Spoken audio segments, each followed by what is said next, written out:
Good morning, everyone. In our last topic, we have just completed live sketch of Ustad Fayaz Khan. Before starting any new topic, I will just recapitulate today what we have discussed in this live sketch. Firstly, हमने इसका introduction पढ़ा था, जिसके अंदर हमने 3 चीज़ें पढ़ी थी कि उस्ताद फ़याज़ खान आगरा घराने के बहुत मशहूर गायक थे, संगीतकार थे। और इसका मैंने आपको बताया था कि ये लाइन सिर्फ इसलिए है कि हम इसको, इस पैराग्राफ को और इंटरेस्टिंग कैसे बना सकते हैं कि आगरा घराने का नाम लेते ही उस्ताद फ़याज़ खान जी की याद आ जाती है। ऐसा कौन होगा जो उस्ताद फ़याज़ खान जी को नहीं जानता होगा। इसके बाद हमने आफ्ताब मौसीकी के बारे में पढ़ा था कि उस्ताद फ़याज़ खान जी को आफ्ताब मौसीकी का खिताब मिला था और उस खिताब के पीछे क्या कहानी थी कि सन 1906 में कुछ समय के लिए उस्ताद फ़याज़ खान जी मैसूर दरबार में रहने लगे थे। उस्ताद फ़याज़ खान जी और मैसूर दरबार के बीच में एक संगीत का मुकाबला हुआ था, जिसका परिणाम रिज़ल्ट निकालना बहुत ज़्यादा टफ हो गया था। तो महाराजा मैसूर फ़याज़ खान की गायकी से बहुत ज़्यादा प्रभावित हुए थे, बहुत ज़्यादा खुश हुए और उनको आफ्ताब मौसीकी का खिताब दिया। और लास्ट में हमने इसके इंट्रोडक्शन में पढ़ा था कि आगरा घराने के बहुत बड़े बेजोड़ गायक थे, बेजोड़ जिनका किसी के साथ हम मेल नहीं कर सकते, जिसके साथ हम तुलना नहीं कर सकते। ऐसे बेजोड़ गायक थे जो कि शास्त्रीय संगीत, इंडियन क्लासिकल म्यूज़िक के 3 गायन शैलियाँ मैंने आपको बोला था इसके अंदर बहुत ज़्यादा इम्पॉर्टेंट है, जो कि उस्ताद फ़याज़ खान जी बहुत ज़्यादा फेमस थे, जिसकी वजह से वो 3 गायन शैलियाँ ध्रुपद, धमार और ख्याल। तो उनके बारे में बताया हुआ है कि ध्रुपद, धमार और ख्याल तो वो बहुत अच्छी तरह से गाते ही थे। इसके साथ साथ तराना, टप्पा, ठुमरी जैसे सेमी क्लासिकल या लाइट क्लासिकल म्यूज़िक भी जो है वो बहुत अच्छी तरह, सॉरी, लाइट म्यूज़िक जो है वो बहुत अच्छी तरह से गाते थे। ठीक है, इंट्रोडक्शन में हमने पढ़ा सबसे पहले वह आगरा घराने के बहुत मशहूर गायक थे। फिर उसके बाद उनको आफ्ताब मौसीकी का खिताब मिला था, उसकी पूरी कहानी पढ़ी हमने कि क्या मिला था, क्यों मिला था, किस कारण मिला और कैसे मिला। थर्डली हमने पढ़ा कि आगरा घराने के बेजोड़ गायक थे, जो कि शास्त्रीय संगीत, इंडियन क्लासिकल म्यूज़िक में जो 3 गायन शैलियाँ ध्रुपद, धमार, ख्याल, इन तीनों को तो गाते ही थे बहुत अच्छी तरह से। इसके साथ साथ तराना, टप्पा, ठुमरी जैसे जो सेमी क्लासिकल या लाइट म्यूज़िक है उसको भी बहुत अच्छी तरह से निपुणता से गा लेते थे। इसके बाद हमने इनके जन्म के बारे में पढ़ा।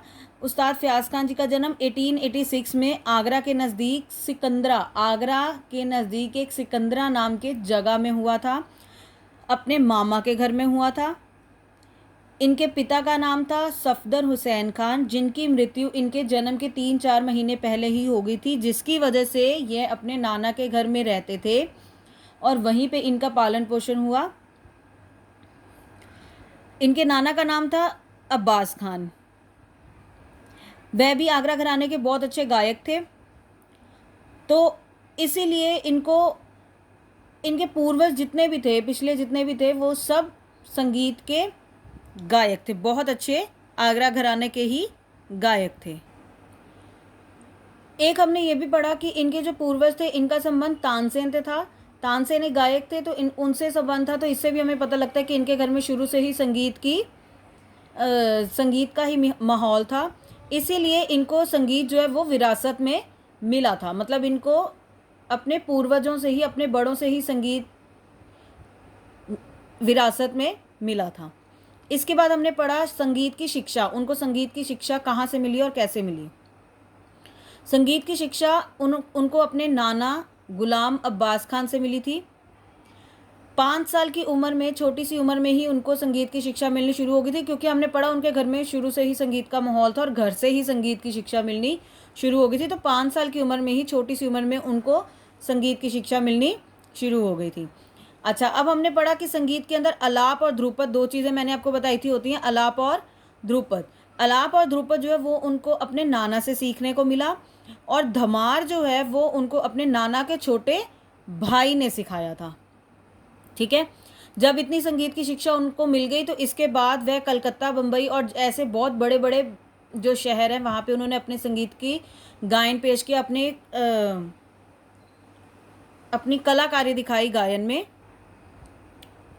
और सबको अपने गायन से खुश किया। इसके बाद वह जीवन भर के लिए, मतलब जब उन्होंने संगीत की शिक्षा ले ली, काफ़ी जगह पर जाके उन्होंने अपने संगीत के कार्यक्रम भी दिए, सबको बहुत ज़्यादा प्रभावित भी किया। उसके बाद वह जीवन भर, मतलब जब ये सारे कार्यक्रम करने के बाद वह जीवन भर के लिए, हमेशा के लिए कहाँ पे रहने लग गए? बड़ौदा दरबार में। मैंने आपको पहले भी बताया था, बड़ौदा एक जगह का नाम है, एक राज्य का नाम है। बड़ौदा दरबार में रहने लग गए थे। फिर बड़ौदा में रहते हुए ही इन्होंने कई सारे संगीत सम्मेलन में भी अपना कार्यक्रम, अपना गायन पेश किया था। मतलब ये नहीं कि वो बड़ौदा में रहने लगे तो इन्होंने अपनी संगीत बंद कर दिया, नहीं, बड़ौदा में रहने लगे और वहाँ पे भी संगीत के काफ़ी सम्मेलनों में इन्होंने अपना गायन पेश किया था। आई होप इतना समझ आ गया। अभी तक हमने इंट्रोडक्शन पढ़ा, 3 चीज़ें पढ़ी इंट्रोडक्शन में। उसके बाद हमने इसकी जन्म पढ़ा, कब हुआ, कहाँ हुआ। फिर इसके बाद हमने इनकी संगीत की शिक्षा के बारे में पढ़ा कि इनको संगीत की शिक्षा कहाँ से मिली और कैसे मिली। अब हम पढ़ेंगे गायन शैलियाँ। गायन शैलियों में सबसे पहले तो मैं आपको बताऊं कि आपने कौन से टॉपिक कवर करने हैं। सबसे पहले आपने करना है ध्रुपद, धमार और ख्याल, जो 3 गायन शैलियाँ हैं उसके बारे में, जो इनकी मेन, जिसकी वजह से ये पॉपुलर थे। इसके बाद इनके गले के बारे में, कंठ के बारे में, फिर उसके बाद राग के बारे में, इसके बाद हम इनके ताल के बारे में पढ़ेंगे और एक हम पढ़ेंगे रिकॉर्ड कंपनी के बारे में।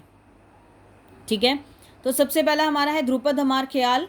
तो हमने पढ़ा कि ध्रुपद, धमार और ख्याल गायन शैलियाँ हैं 3 संगीत की, जो कि इनकी विशेषज्ञ थी, मतलब कि जिसके अंदर ये बहुत ज़्यादा फेमस थे, जिसकी वजह से बहुत ज़्यादा फेमस थे। ठीक है, इसके बाद फिर हम ये बताएंगे कि ये ध्रुपद से लेके, मतलब क्लासिकल से लेके लाइट म्यूज़िक जो है वो भी बहुत अच्छी तरह से, पूरे भावपूर्ण उतने ही अच्छी तरह से गा लेते थे। ठीक है, ये हो गया हमारा ध्रुपद, धमार और ख्याल के बारे में। अब हम पढ़ेंगे कंठ के बारे में, उनके गले के बारे में। उनके गले के बारे में हमने क्या पढ़ा कि उनका गला नीचा था, कंठ नीचा था, मतलब उनकी आवाज़ थोड़ी हैवी थी। तार, अगर आवाज़ हैवी है तो मतलब ऊपर ज़्यादा नहीं गा सकते, ऊपर नहीं गा सकते, मतलब उनके तार सप्तक में जाने की एक मर्यादा थी, एक लिमिट थी, जिससे ज़्यादा वो ऊपर नहीं गा सकते थे। तो वो कितना गाते थे? वो लगभग 2.5 सप्तक, मतलब 2 और 1 आधा, 2.5 सप्तक का ही प्रयोग करते थे, उतना ही गाते थे, इससे ज़्यादा ऊपर वो नहीं गाते थे। इसके बाद उनकी आवाज़ बहुत ज़्यादा बुलंद थी, भरवी थी और सुरीली थी। ठीक है, गले के बारे में समझ आ गया। इसके बाद हमने राग के बारे में पढ़ना है कि राग को उस्ताद फ़याज़ खान जी एक जीता जागता व्यक्ति समझते थे। ठीक है, वो राग को कहते थे कि ये राग जो है वो एक जीता जागता व्यक्ति है, और वो हर राग को इतनी अच्छी तरह से गाते थे कि कोई पुराने से पुराना राग भी उन्होंने दोबारा से गाया ना, तो दोबारा सुनने में ऐसे लगता है उन्होंने फिर से उसके अंदर एक नई जान डाल दी हो। इसके बाद हम ताल के बारे में देखेंगे। ताल में क्या था कि ताल पर उनका पूर्ण अधिकार था। पूर्ण अधिकार मतलब उनका पूरा कंट्रोल था ताल के ऊपर। कोई भी ताल हो, कोई भी राग, किसी भी ताल में, किसी भी स्पीड में गाना हो, वो बहुत ही अच्छी तरह से गा लेते थे, उनको ज़्यादा प्रॉब्लम नहीं होती थी, और ऐसे अच्छी तरह से गाते थे कि सुनने वाला भी जो होता था वो भी हैरान रह जाता था। फिर उसके बाद हमने लास्ट में, मैंने आपको बताया था क्या पढ़ना हमने, कि वो हर राग को इतनी अच्छी तरह से गाते थे कि एक रिकॉर्ड कंपनी थी जिसके अंदर उन्होंने अपने कई रागों को रिकॉर्ड भी किया था। ओके, इसके बाद हमारा लास्ट में आता है, सेकंड लास्ट टॉपिक है हमारा सम्मान और उपाधियाँ, कि उनको कौन से पुरस्कार मिले, कौन से टाइटल्स मिले उनको। तो सबसे पहला तो जो हमने पहले ही पढ़ा था कि 1906 में उनको स्वर्ण पदक और एक आफ्ताब मौसीकी का खिताब मिला था। कहाँ से मिला था? ये हमने अभी पीछे पढ़ा कि मैसूर दरबार में उनका कंपटीशन हुआ था, जिसकी वजह जहाँ पे रिज़ल्ट निकालना मुश्किल था, तो उनको मैसूर दरबार महाराजा मैसूर ने उनको उनकी गायकी से खुश होकर उनको स्वर्ण पदक दिया और साथ ही आफ्ताब मौसीकी का खिताब दिया। तो आपको वो स्टोरी पहले भी लिखनी है और आपको वो स्टोरी यहाँ पे भी लिखनी है, जिसकी वजह से आपकी जीवनी जो है वो थोड़ी सी और बड़ी हो जाएगी। इसके बाद हमने पढ़ा, सबसे पहले हमने सम्मान और उपाधियाँ आफ्ताब मौसीकी और स्वर्ण पदक के बारे में देखा। नेक्स्ट उनको मिली थी कि ऑल इंडिया रेडियो लाहौर में जो था, लाहौर में ऑल इंडिया रेडियो के नाम का उनको एक उपाधि मिली थी? लाहौर में, ये मुझे लग रहा है आपको लास्ट वीडियो में भी थोड़ा सा कंफ्यूजिंग हुआ होगा। लाहौर में ऑल इंडिया रेडियो नाम की उनको एक उपाधि मिली थी। ऑल इंडिया रेडियो एक उपाधि का, एक टाइटल का नाम है, और उनको वो मिली कहाँ पे थी? लाहौर में मिली थी। ओके, नेक्स्ट है पंडित विष्णु नारायण भातखंडे द्वारा आयोजित, उन्होंने एक अखिल भारतीय संगीत सम्मेलन आयोजित किया था, ऑर्गेनाइज किया था, जिसके अंदर उनको सर्वश्रेष्ठ गायक घोषित किया गया, अनाउंस किया गया।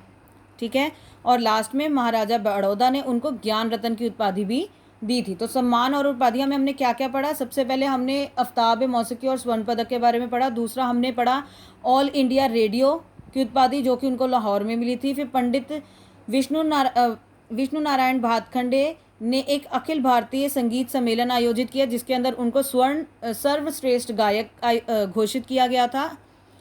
फिर उसके बाद लास्ट में महाराजा बड़ौदा ने उनको ज्ञान रत्न की उपाधि दी थी। तो हमने सम्मान और उपाधियां भी 4 पढ़ी हैं।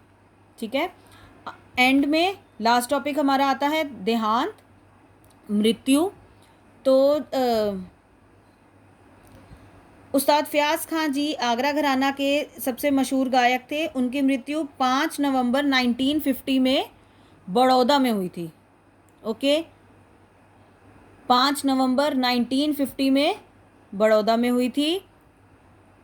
फिर उसके बाद इस युग में, मतलब ऐसे समय में, उस्ताद फ़याज़ खान जी जैसा बेजोड़ गायक हमें कभी भी नहीं मिल सकता। और कठिन से कठिन गायन शैलियाँ, जैसे कि हमने पढ़ा ध्रुपद, धमार और ख्याल, इनको लोकप्रिय, मतलब ये बहुत ज़्यादा ये बहुत ज़्यादा क्लासिकल ऐसा है जो कि सुनने वालों को भी पहले बहुत ज़्यादा अच्छा नहीं लगता था, इतना मज़ा नहीं आता था, लोग इतना सुनना पसंद नहीं करते थे।